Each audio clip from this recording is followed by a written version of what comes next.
Second part. Yeah. You know, the Meshivas Nefesh, not Hishtabas Nefesh.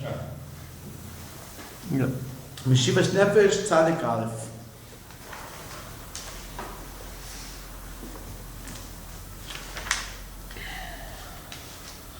Okay. Kish Adam, Hu Meitza Godo. When a person is in a lot of pain, a lot of difficulty, he feels pursued by negative desires, by bad, he feels in a very bad place. Actually, in the day, he feels like I can't even get away, left, right, wherever I go, I'm going to run into this problems, this problem, that problem, other problem. I have nowhere to run. An aspect of it says that all of her pursuers caught up with her during the time of the straits, between the straits. The time of Mitzrayim, of course, is a particular time of the year, 3 weeks, 9 days, around Tisha B'Av. But it also means spiritually, a person can be in a place where he feels like a shnipper shefes tikva chas v'shalom. He feels like he has absolutely no hope. That's how he feels. So there's really a couple options. A person can either say, well, if I feel like no hope, I may as well, I don't know, just forget about spiritual matters and try and, I don't know, calm myself one way or the other. Maybe I'll listen to radio, maybe I'll do this, maybe I'll do that. They'll help me, they'll calm me, they'll enable me. Yeah. The person who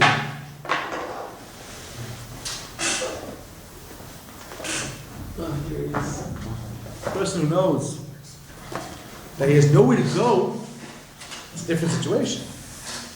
The Rosh Chachma asks, he says, there was a person named Acher. This guy, Acher, Elisha ben Abuya, he had a very hard life. It didn't seem hard in the beginning, but when he first started, his father saw the greatness of people in Torah, and he said, oh, my son's also going to learn Torah like Rabbi Akiva, like these great sages who came to the bris. And he started him out learning in order that he should learn to get the greatness of Torah. Now, of course, it says in Moshe that the light in Torah is going to bring us closer to become better. Rav Elliot Weintraub says that means when a person connects to the dveikus and the kedusha of learning, not just this magically it drops in. He has to work on it. Connect to dveikus, connect to Hashem through learning. At least want to get to connect to Hashem through learning. So if his whole motivation, his whole guidance and learning, his whole purpose is to get the honor, so he's in trouble. So of course the Piasata says in the Shlosh Moses the Shema, listen, come on, who's going to tell someone in the university, oh, come learn, you get a lot of honor.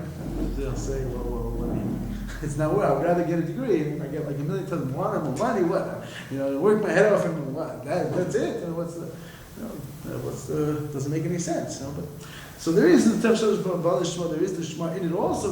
But nevertheless, if a person really wants to be brought to good, he has to be brought to good. He has to want to get to good. He has to search for the dveikus and the kedusha and the simcha and the learning.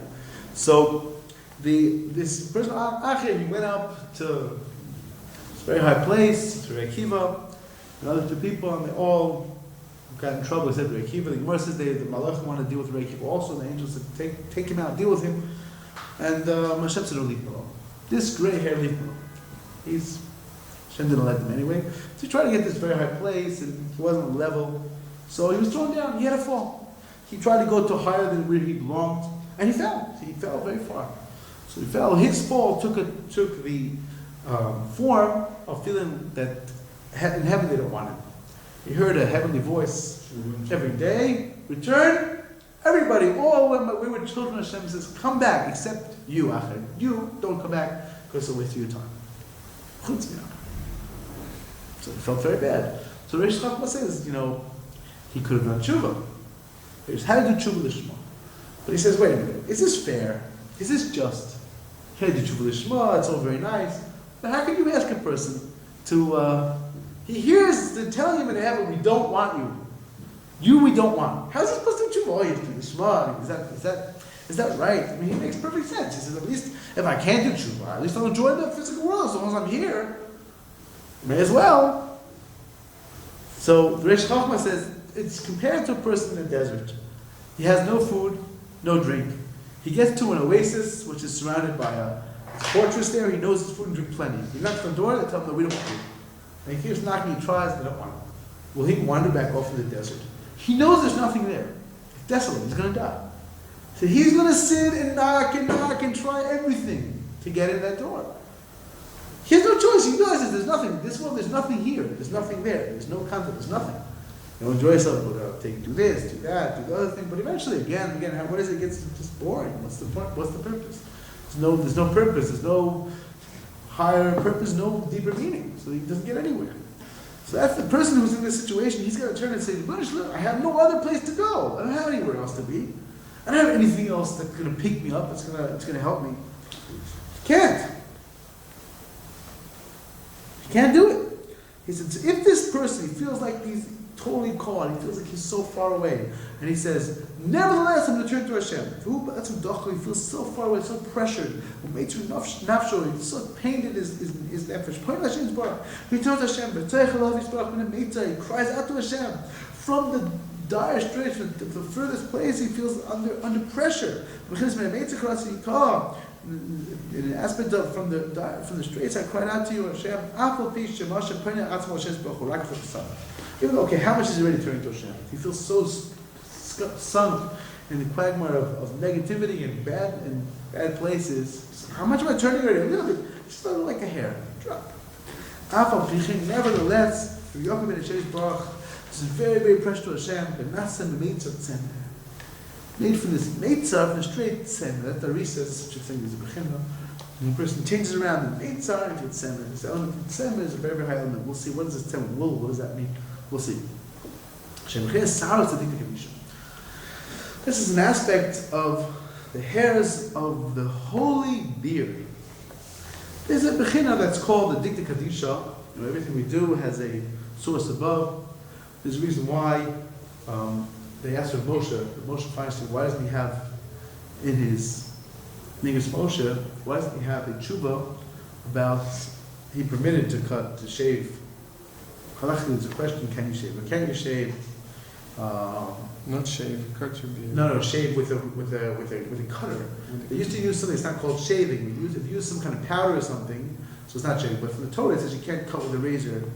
One's a beard. Which part of the beard, more or less, you can't really cut. So if you can't cut, you can't cut. So the time says someone who wants to use the newfangled machines, he said he's doing the same thing as cutting with a razor. It's just a what's the mistake? The new machines that had come out in his time, on you mean a shaver? I don't remember. What? Yeah, I think. He said no such thing. So the Moshe said that was in his day. The Chazon Ish argued maybe, but Moshe says that was in his day. Nowadays there are certain ones that don't rip out the hair from the root. He had a whole what is it was permitted, but he never the truth about it. We don't have in the Midrash Moshe. It doesn't say anywhere. He didn't permit it during his life. He certainly didn't write that he permits. When he was asked why not, why not? Oh, tshuva, it's Torah. People to know. He said Jews always had a beard. I don't want people to feel like a Jew shouldn't have a beard. Jews should have a beard. Hey, you want to shave? You talk to me. I'll tell you about what's mutter. I'm not going to write in a Jew. Oh, you have to this. I'm not going to write that. You can't. I don't want to write a Jew like a Jew had a beard. So part of why, a little bit of why, is there's something called the Dikta Kadisha. It's holy beard. Very, very, very bekitzer. There's a lot to say here, but very, very, very concisely, what that means is that there is a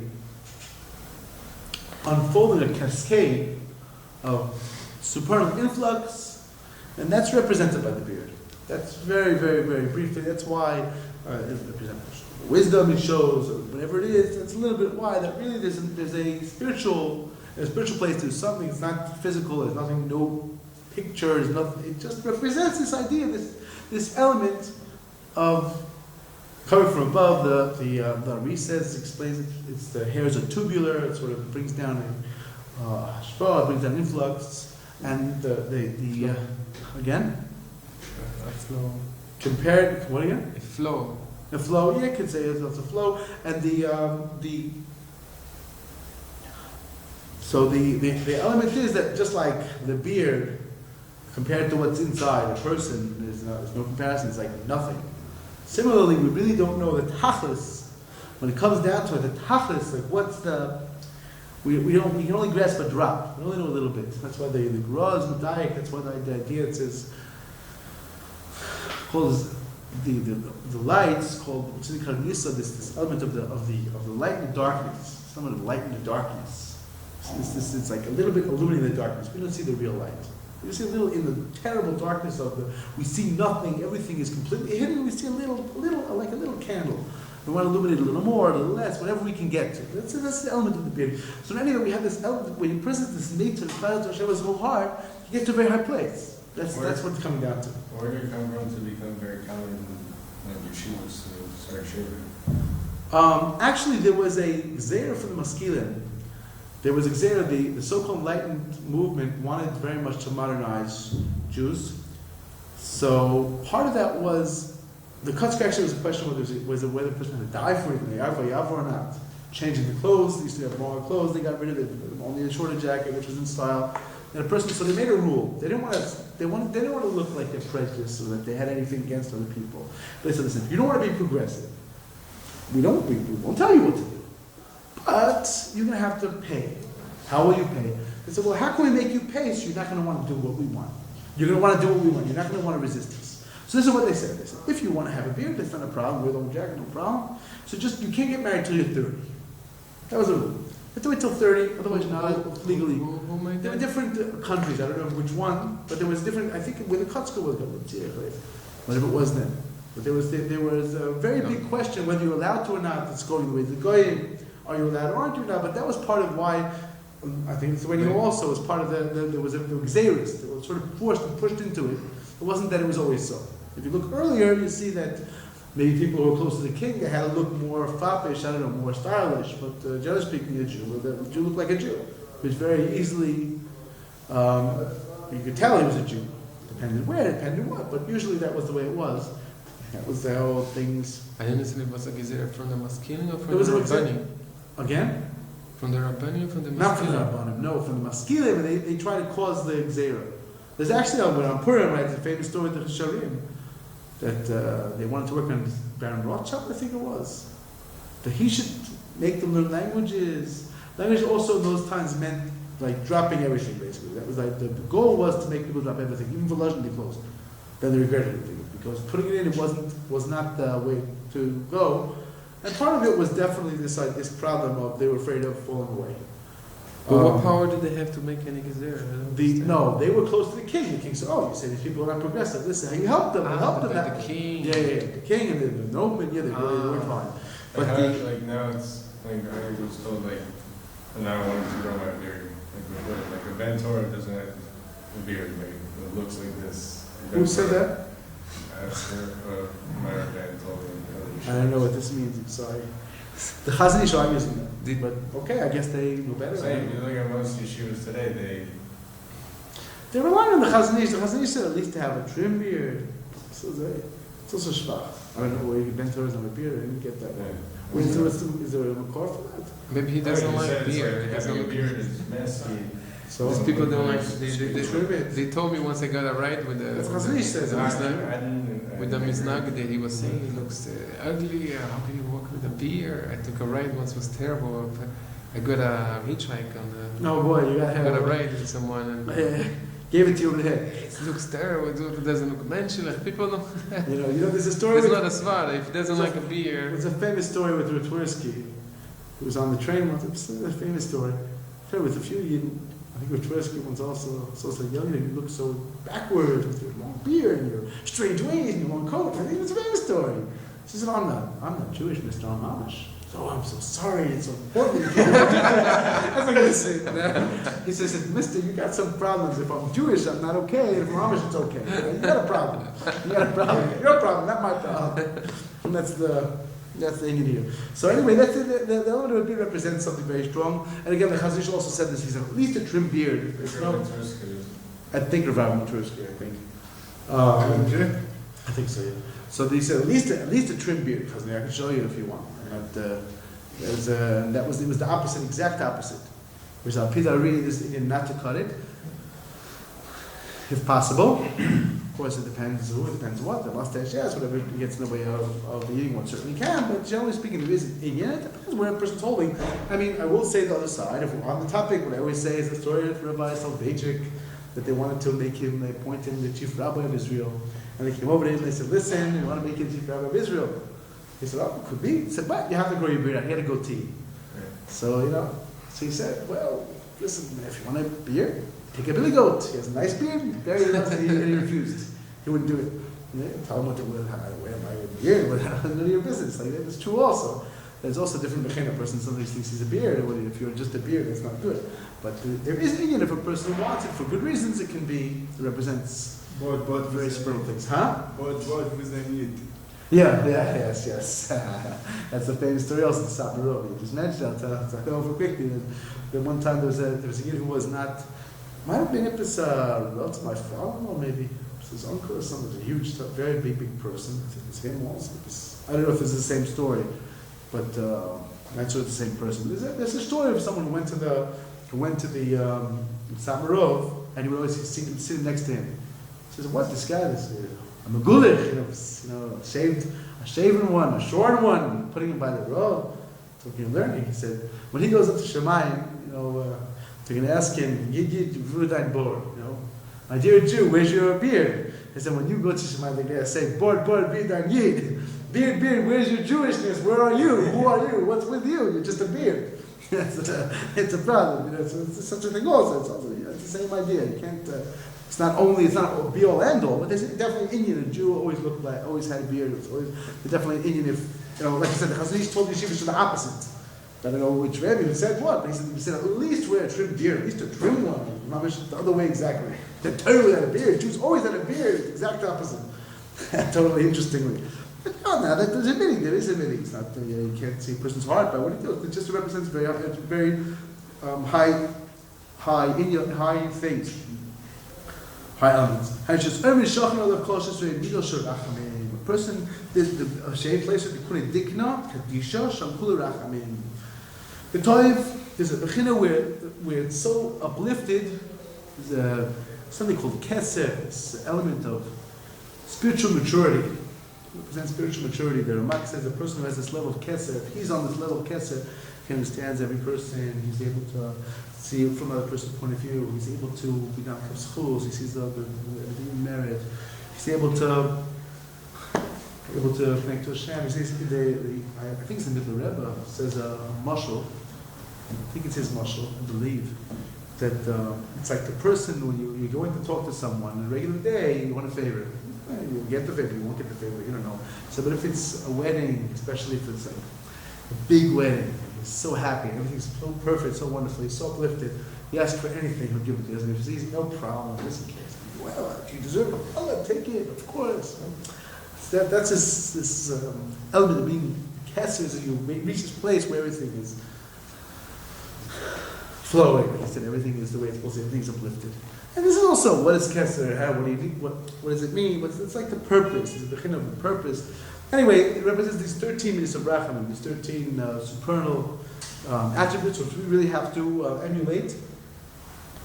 So, basically, when I cry out to Hashem, even I move a little bit like a sa'ara, and a meitzah, it takes the meitzah and turns it to tzemeh. Takes the meitzah, takes the dire straits. When I turn, I move to Hashem, I cry to Hashem, even from this place where I feel pursued, I feel so far away, I'm doing incredible things. But everything's being changed, everything be purified. Just one instant.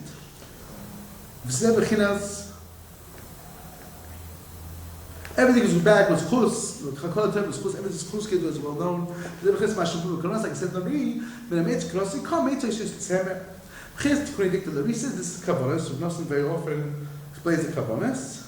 So he's explaining here the Kabbalists as well. We're not going to talk so much about the Kabbalists, just a little drop like we did already of the Avoda. He says that's what the Ari says. The Ari says when you read Meitzah Klasika and Hallel, he says the Meitzah is Tzemer. You take the Meitzah and turn it to Tzemer, which means taking the dire straits and turning them and picking them up through revealing the 13 attributes of mercy, which is hidden in the beard. That's what the That's what the supernal beer, whatever that might mean, this element which is represented by the beer. That's how he's explaining the reading. And like you said before, why was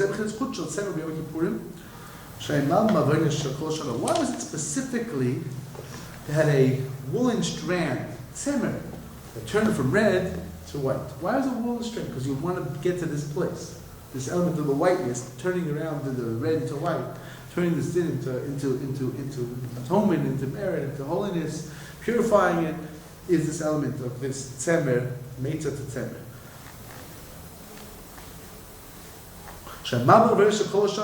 Purified, whitened all of the sins of the whole year. If it's very red, to become like wool, white wool.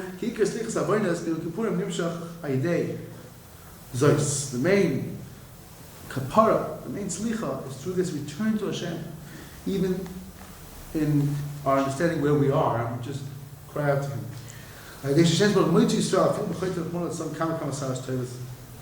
Hashem finds that there's elements of good, but this strand and this strand, all these strands, that's what brings the kapara.